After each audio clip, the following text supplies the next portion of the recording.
방송에서 제공하는 부동산 정보에 대해서는 방송사에서 책임지지 않습니다. 결과에 대한 책임은 투자자 개인에게 있습니다.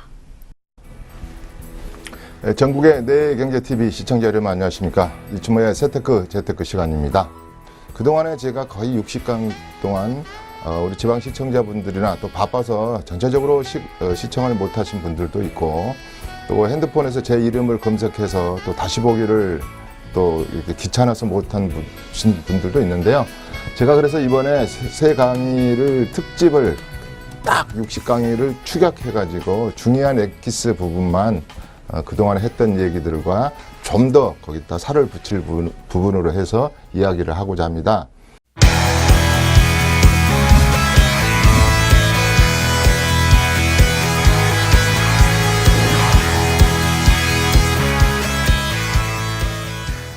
여러분들이 가장 많은 질문 중에 이 양도소득에 관한 얘기를 하겠습니다. 양도소득세.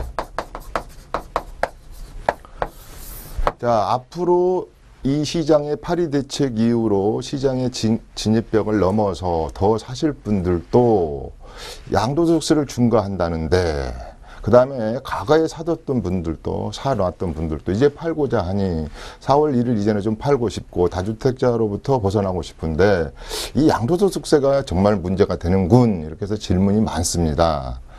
정부의 정대책이 100번 이상을 넘어오면서 지금 50년 동안 67년부터 이 부동산 정대책을 짤 때 거의 세금 중에서도 특히 양도소득, 그래서 양도소득은 캐피탈 게인 텍스라고 그럽니다. 캐피탈 게인을 얻은 사람한테는 정부에서, 국가에서 과세를 할 거야, 이 정책을 주로 많이 썼던 것이죠. 지금 우리 문재인 정부에서의 파리 대책도 그렇고 앞으로의 나올 정책도 보유세 정책도 있고 그 다음에 임대소득에 대한 정책도 있지만 그 중에 큰 대간을 이루는 것은 역시 양도소득을 정부에서 많이 중과하겠다. 그렇지만 내가 첫 시간, 둘째 시간 지금까지 해오면서 어떤 컨디션을 갖춘 사람에게는 이만큼의 비과세 혜택을 주겠다 이러는 거죠. 그게 대표적인 게 1세대 1주택은 앞으로 파리 대책 이후든 이전이든 여러 가지 장기보유 특별 공제를 할지, 그 다음에 비과세 해주는 면이 그대로 존속되고 있는 겁니다. 그래서 양도소득세 중에서 제일 우선 중요한 게 양도가액입니다. 양도가액. 이것도 한번 달력에다 한번 짚어보시면 됩니다. 한번 적어 내려간다는 거죠. 양도가액. 여기서부터 헷갈리십니다. 중개사에 가서 계약서 쓰는 거, 도장 누를 때 금액, 실거래가라 그러는 거죠. 실거래가. 실거래가가 자꾸 헷갈리시는 분이 있어요. 복독방 중개사에서 주고받을 때 찍는 계약서의 금액입니다. 양도가. 판 가격이죠. 판 매매가. 또 우리가 증여할 때, 증여는 엄연한 계약입니다. 증여 계약입니다. 증여가 계약이 아닌 줄 모르신 분도 있어요. 다 증여 계약서를 써서 하지 않습니까? 그래서 증여 계약서를 쓸 때 원칙은 실거래가를 하는 겁니다. 증여도 마찬가지입니다. 상속도 그렇지만은, 자, 양도가액이 있고, 그 다음에가 이제 전체적으로 매매가죠. 매매가에서. 그 다음에 취득을 얼마에 했는가, 이겁니다. 취득가액. 이것도 당연히 실거래가입니다. 근데 전번 시간에 옛날에 내가 말할 때 실거래가가, 이제 취득가가 그 당시 이제 실거래가인데 취득가액이 없는 경우가 있어요. 없는 경우가. 이사 때 그냥 잊어버린 경우도 있고, 그래서 이럴 때는, 모를 때는 또 환산가에 실거래가인데 환산해서 가액을 한다. 이것 때문에 많이 우리 청문회 때 그 당시에 검인계약서 쓸 때 다운계약서를 썼니 뭐니 해서 많이 그 당시 얘기가 많았지 않습니까? 자, 원칙은 실거래가입니다. 지금 2006년 이후부터 여러분들 등기부 등본으로 보면 실거래가가 딱 취득가액이 나오지 않습니까? 자, 실거래가 대 실거래가로 충돌을 한다. 없을 경우는 환산해서 한다. 토지 같은 경우는 84년 12월 31일 전 것은 85년 1월 2일 기준으로 한다. 그런 복잡한 얘기는 놔두더라도 굵직굵직한 것만 하는 겁니다. 그 다음에가 뭘 빼지냐면 필요경비 빼지죠. 등기 비용, 그 다음에 중개 수수료, 그 다음에 자본적 지출로 인해서 뭐 발코니를 확장했다든지 여러 가지, 그래서 필요 경비 이거 잘 안 놔두신 분인데 꼭 제가 몇 번 말한 거 영수증 처리해서 가장 놔두라 이렇게 말했습니다. 그 다음에 중요한 것이 요 별표가 이제 이렇게 되면은 이 큰 녀석에서 이런 취득가액의 필요 경비를 빼면 이제 뭐가 나오면 양도 차익이 나오겠죠. 양도 해가지고 차익이 나옵니다. 그 당시 우리 박근혜 대통령 그 집을 67억에 팔아가지고 취득가격이 그 당시 10억 5천 정도 됐다 그래요. 그러면 뭐 이렇게 빼면 한 49억 4천만 원 정도 되나요?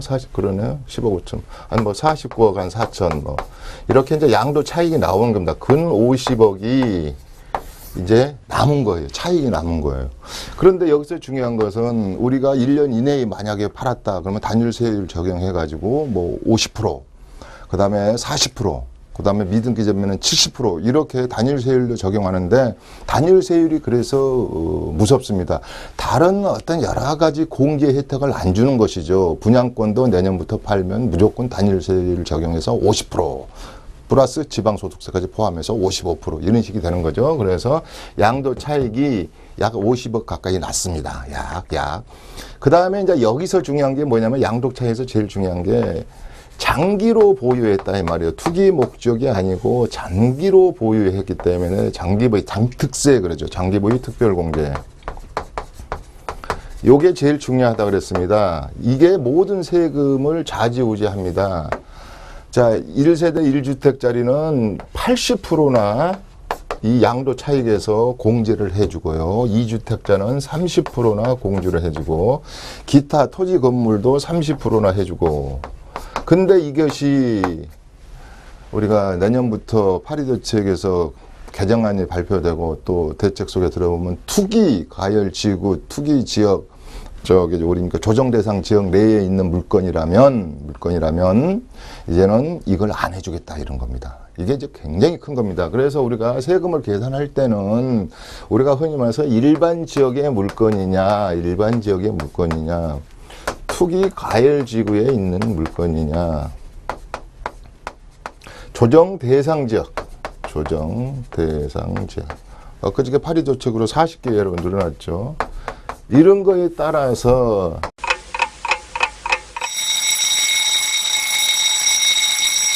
일반 지역, 투기 과열지구, 그 다음에 조정대상 일반지구 이게 다 이 세법을 적용할 때 세율 자체가 틀리고 그래서 이걸 좀 구분해서 우리 시청자 여러분들이 내가 어느 지역에 나 일반 물건인가 또 조정대상 지역 내의 물건을 팔 것인가 살 것인가 할 때 이걸 좀 따져줘야 된다 이런 말입니다. 그래서 이제 이건 또 계속 하죠. 그래서 이제 장기보유 특별공제가 이렇게 80%, 30%, 30% 이렇게 해서 제일 많습니다. 그래서 여기만 보더라도 그러면 약 50억 가까이의 양도 차익이 남았는데 여기서 10년 이상 보유했고 1세대 1주택이고 물론 이제 여기 따질 때 이런 것도 있습니다. 우리가 9억 이상에 대해서 비과세 부분 따지고 하는데 그걸 지금 약식으로 하겠습니다. 이랬을 때 80%를 이 양도 차익에서 공제를 해주니까 58, 40 그러니까 한 40억을 빼주는 거죠. 그래서 약 10억 정도의 뭐가 발생했냐면 양도 소득 금액이 발생한 거죠.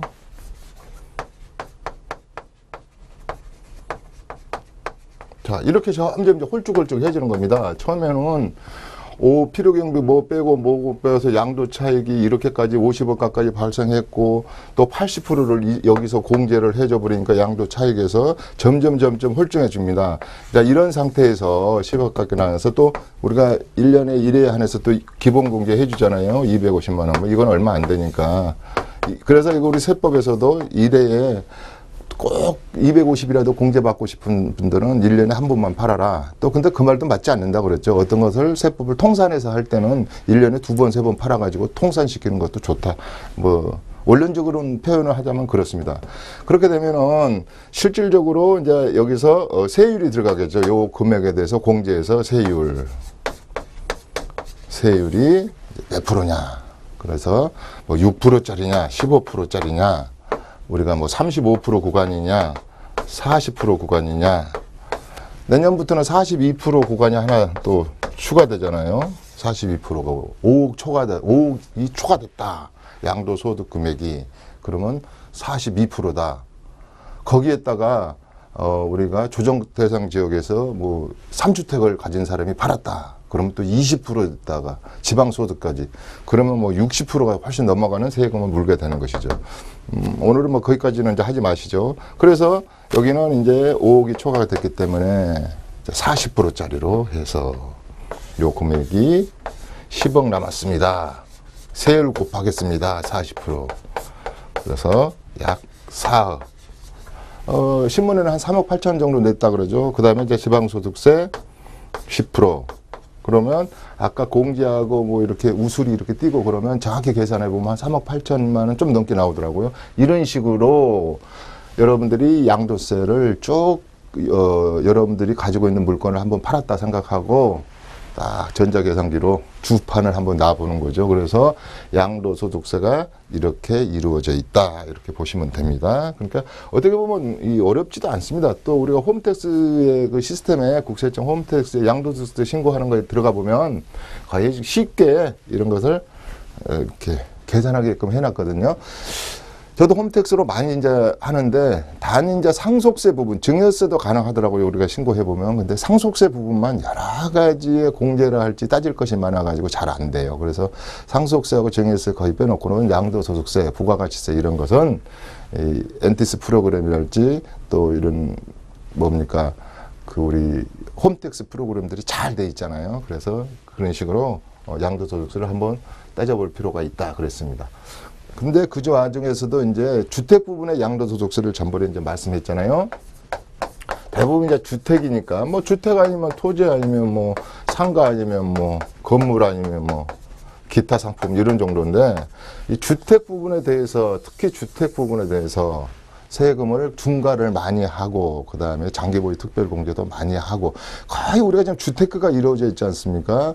50년 동안 약 50년 동안 거의 아파트를 가지고 주택가를 많이 했잖아요. 그렇기 때문에 경기를 조절 능력을 가진 것이 주택에 대한 주거에 대한 세금을 조절하는 것, 조정하는 것 이렇게 세정 정책을 써왔던 것이죠. 그래서 주택 부분이 이렇게 많고 토지 부분들은 의외로 이제 간단하지 않습니까? 그래서 이제 이런 것도 부가가치세 좀 포함되어 있고 있는데 오늘은 이거 중요한 게 아니고 그랬을 때 제가 하나 국세청에서 바라보는 주택의 종류를 좀 따져서 과세 기준을 좀 따져서 잘 좀 생각하고 있어야 된다. 그게 특례조항이다 그랬어요. 특례조항. 특례조항. 그래서 주택하고 관계되어 있는 세금의 대표적인 게 주택임대사업자로 묶는 거. 사업자로 등록하는 거. 국세청, 세무서에 가서 하는 거, 구청에 가서 하는 거. 이런 것을 이 주택하고 밀접한 관계가 있고 앞으로도 이 주택임대사업자로 등록을 해서 종전주택을 비과세 받는 법을 굉장히 신경 써야 될 것이다. 앞으로도 정부에서도 이걸 유도한다.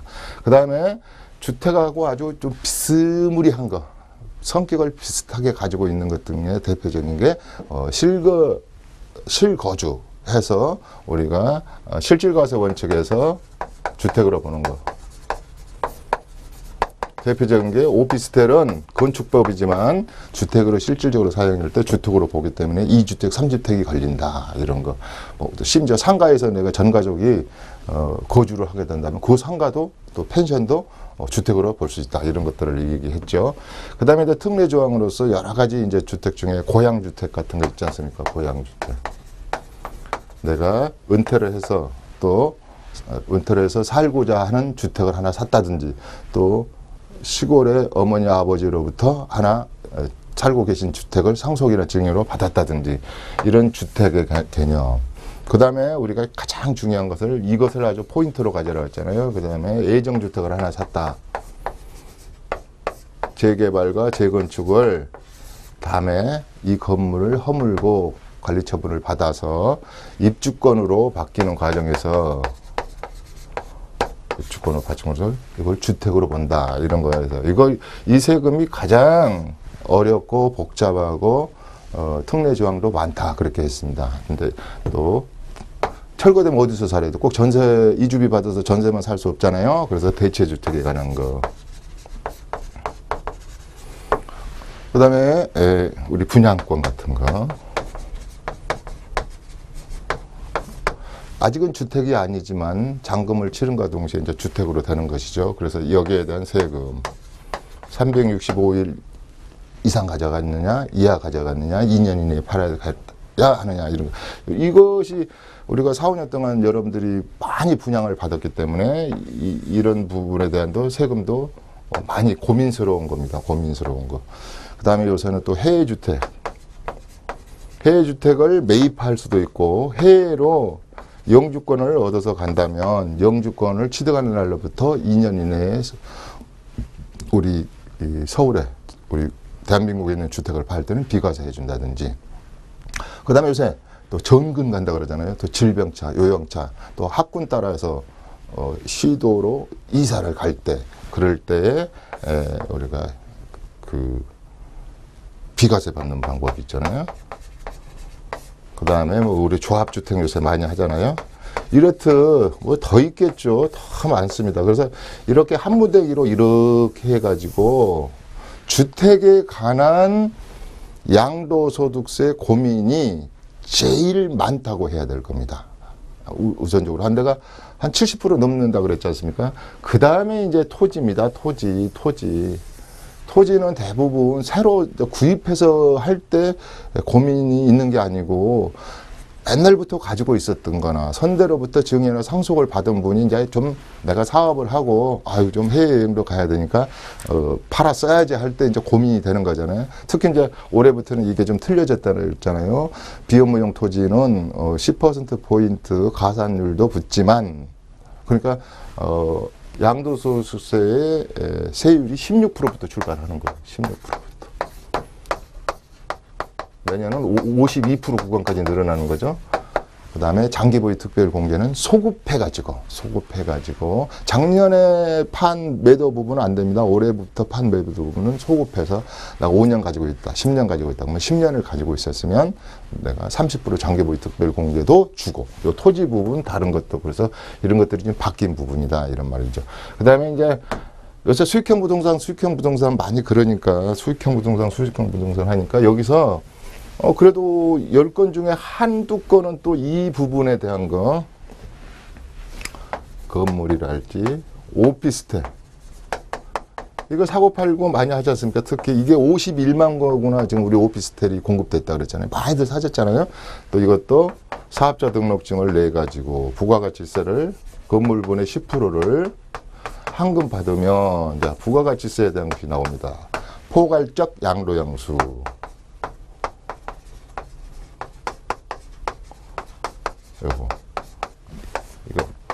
이건 수익형 부동산 쪽 많이 그러죠. 오피스텔을 시세 차익을 바라고 사시는 분은 별로 없는 것 같아요. 이런 겁니다. 요거. 이것이 가장 많이 물어본다. 그 와중에서도 저를 굉장히 바쁘게 만들고 못 살게 구우는 거, 우리 수강생들이나 우리 시청자분들 전화 많이 오는 것이 주택을 가지고 임대하거나 건물이나 토지를 가지고 임대하는 일반 사업자나 임대를 가지고 주택을 가지고 임대하시는 분들의 소득에 대한 거죠. 종합소득이죠. 나를 너무 귀찮게 할 정도로 많이 물어봅니다. 의료보험이 교수님 어떻게 되는데 또 이렇게 됐습니다. 사업자를 등록을 내면 의료보험하고 연금하고 어떻게 됩니까? 이런 거에서부터 도대체 이게 2018년 또 12월 31일까지 2천만 원 이하의 임대소득, 주택으로 인한 임대소득은 또 과세를 유예했다는데 그것이 지금 뭘 의미하는 겁니까? 또 간주임대료가 뭡니까? 간주임대료가 또 세법이 바뀐다면서요.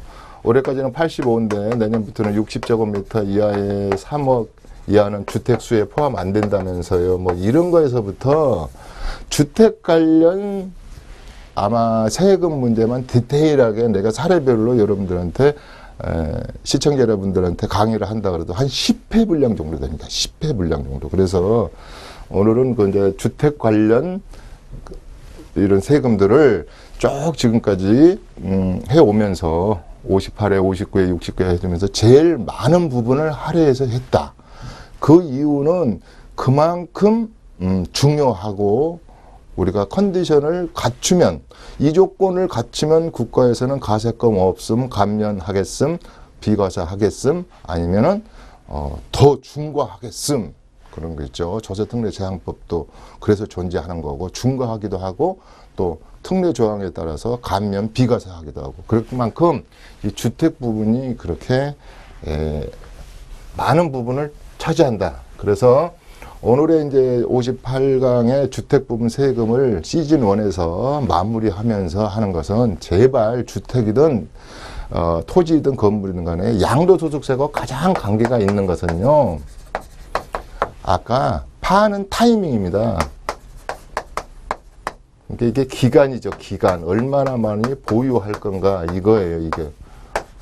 이게 왜 이렇게 이게 중요할까요? 단타라하고 사고팔고 하면 투기 목적으로 부동산 매매 사업자로 볼 수가 있다, 이 말이죠. 그러나 오랫동안 홀딩하고 오랫동안 가지고 있고 1세대 1주택을 갖췄다면 여러 가지를 봐주겠다는 개념이니까 제일 중요한 게 내가 지금 몇 년을 가지고 있었느냐, 이걸 제일 따지셔야 됩니다. 그 다음에가 우리가 주택 같은 경우는 규모로 따져요. 규모로. 40제곱미터, 60제곱미터, 85제곱미터, 140제곱미터, 이런 거 뭡니까? 기업에서 2채 이상 임대할 때 세제 혜택을 주는 거랄지. 그 다음에 따지는 게 매도가, 취득가, 실거래가, 실질거래가, 그 다음에 공시가격. 정부에서는 공시가격. 이 가격이 중요하지 않습니까? 그래서 제가 뭐라 그랬느냐면, 양도소득세만큼은 계약서에 답이 있다. 계약서에 답이 있는데 계약서를 쓰기 전에 답이라는 거예요. 계약서에 떠가지고 도장 딱 찍어버리면 속대 표현으로 빼도 박도 못한다. 이걸 수없이 강조했거든요. 제발 내일 도장을 찍고 1시간 후에 계약서를 써야겠다 그러면 이렇게 좀 복잡하게 여러 다주택자를 가지고 있다든가, 1세대 1주택 9억이야. 그러면 뭐 신고 안 하셔도 돼요. 사실은 이제 신고를 해놓은 게 좋다고 그러지만, 그렇지만 2주택, 3주택, 아까 여러 다른 주택하고 좀 얽혀져 있으면 100%, 1000% 전문가하고 상담을 해야지 손해를 안 보는 거예요. 제가 아까 초반에 뭐라 그랬습니까?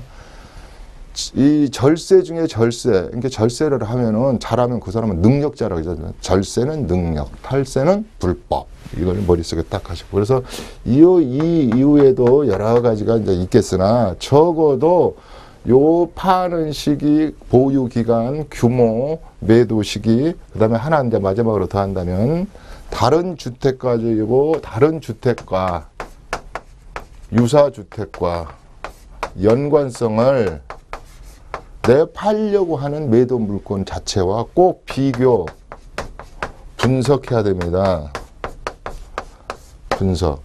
더 하나 한다면, 세대주라는 개념에서 내가 굉장히 중요하다 그랬잖아요. 한 세대가 1세대 1주택, 1가구 1주택, 이런 표현을 써요. 근데 이제 세법에서는 왜 1세대 1주택이라는 말을 쓰느냐, 이것도 알아둔 게, 이 세대가, 한 세대가, 이 세대, 이걸 나는 제가 수업할 때 족보 세금이라 해요. 이 족보하고 세금이 무조건 많이 관계되어 있어요. 왜냐하면 상속할 때, 증여할 때만 해도 내가 다음 시간에 상속세 증여세 좀 큰 틀에서 또 한번 종합해서 해드릴 텐데, 제3자한테 증여를 했느냐, 부부한테 증여했느냐, 우에 존속한테 증여를 했느냐, 비속한테 증여를 했느냐, 이거 다 틀리잖아요. 공제 금액 자체도 틀리고 컨디션도 틀리고. 그래서 이 세금은 또 족보하고 관계가 있어요.